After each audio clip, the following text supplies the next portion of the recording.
तो स्टूडेंट ये वाला जो टॉपिक था एलसीएम और एचसीएफ वाला, इसके जो हैं सारे ये सब हो गए थे। इनमें से A B C D E और ये सारे हो गए थे। इसके बाद 3 रहते थे, ये ई भी हो गया था, एफ जी और एच वाले रहते थे। तो इसका है एफ का है कि find the least number which when divided by 10, 15 and 25 leaves no remainder। इसका मतलब होता है कि लीस्ट नंबर कहते हैं एलसीएम को। इसका कहने का मतलब है कि आपको एलसीएम करना है किसका, 10 का, 15 का और 25 का, और उसकी जो है कोई रिमाइंडर ना बचे। इसका मतलब ये सिंपली आपको सिर्फ और सिर्फ एलसीएम फाइंड करने का कहा जा रहा है।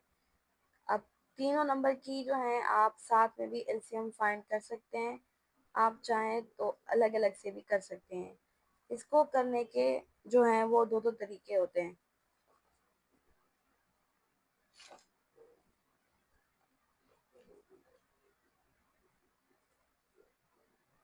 अब एक तरीका है ये वाला,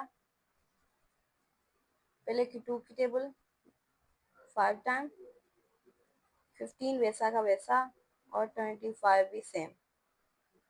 अब कोशिश करें कि 3 की टेबल, पहले छोटी टेबल से जो है स्टार्ट करना ज़्यादा बेहतर होता है।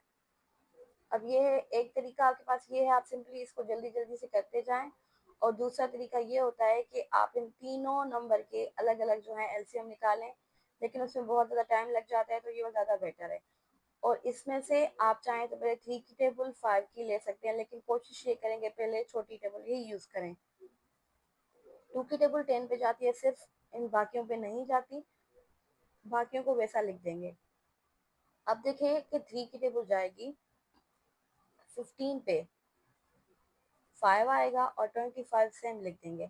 अब आप कोशिश करके देखें कि ऐसी कौन सी टेबल है जो तीनों पे जा रही है। वो हमारे पास है 5 की टेबल, इधर 1, इधर भी 1 और इधर 5। अगेन हमारे पास जो है 5 की टेबल यूज होगी और फिर तीनों ही जगहों पर 1 आ जाएगा। अब आप देखें, जैसे इन्होंने कहा था कि find the least number which when divided by 10, 15 and 25 leaves no reminder.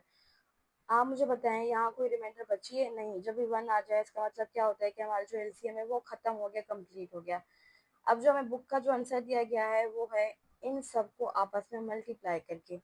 अब आप इन सबको इंटू करके करेंगे, 2 इंटू उसके बाद क्या है 3 इंटू 5 इंटू 5, इनको आपस में मल्टीप्लाई करते जाएंगे। 2 3 होता है 6, 30, और 30 को जब 5 से करेंगे तो हमारे पास आंसर आ जाएगा 150। ये आपका बुक का जवाब भी यही है। ये तरीका ये हो गया। और अब हम करते हैं जी वाला तरीका।